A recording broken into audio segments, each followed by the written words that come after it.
In this video, I want to encourage you to not let coachees off the hook so easily in a coaching session. I'll explain.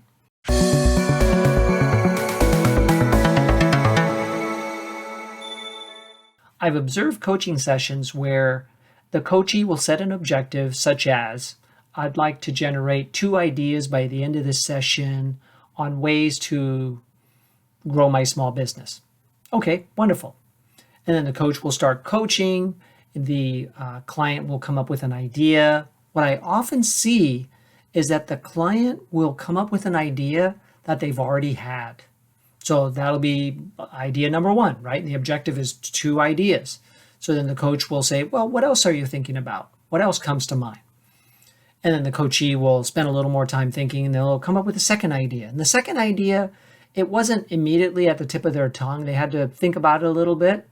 And it comes out, and it's maybe something that they had thought about in the past, but not actually ever acted on, or they saw someone else do and thought maybe it was something that they could do. So it wasn't all that hard to come up with that idea. And then they have two ideas, and the objective was 2 ideas, right? So then the coach will say, what other ideas do you have? And the client will say, I'm not sure that I have any other ideas, but I feel good about the 2 that we've come up with. And the coach, reconfirming the objective, will say, well, it seems like we may have met our objective for this session. Anything else that you'd like to cover? No, I think I'm good. Then the coach might say, all right, well then what's your next action? What would you do to act on one of these ideas right away? And they'll close the session out. Sounds natural, but here's the problem.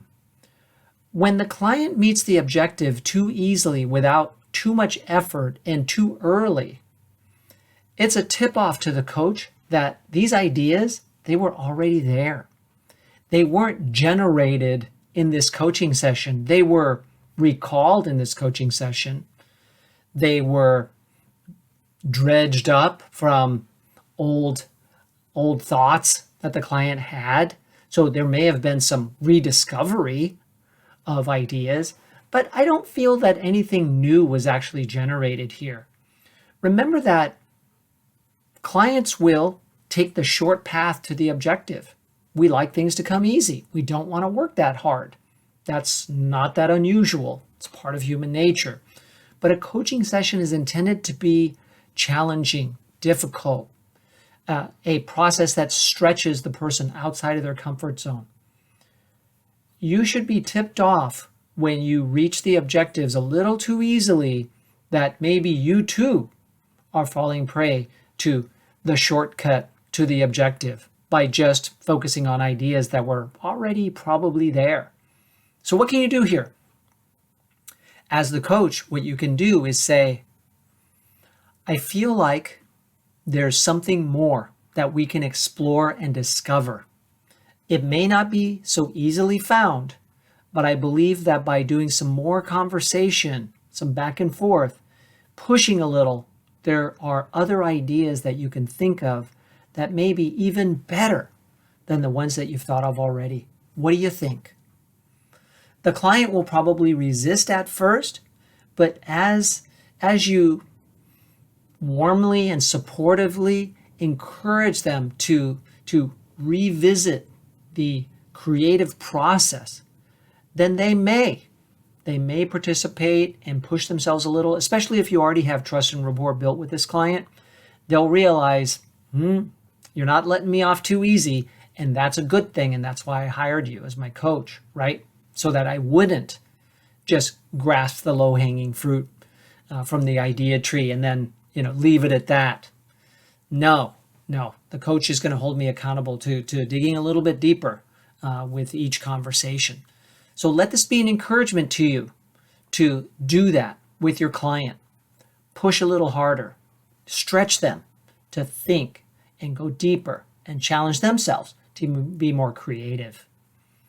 If this video has helped you, I hope you'll like it. Place your comments below. I'd love to see them and respond to them if you have thoughts about this. And share the video with other coaches who might be helped.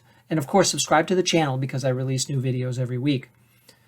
Now, if you'd like to go deeper and learn from me in a real executive coach training context, consider joining the Center for Executive Coaching. We have 3 levels of programs that work for whatever pace you want to work through the program at whatever budget level is going to work for you. You can pay in full or over time.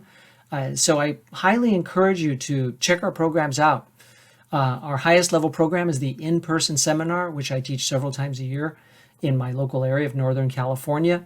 That's the ultimate experience. And of course, I would encourage you to truly invest in your training to go through that experience with me.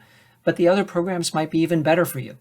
If you have questions, email me at michael@BAECexecutivecoach.com. To learn about the programs and register, visit the centerforexecutivecoaching.com. Thank you very much.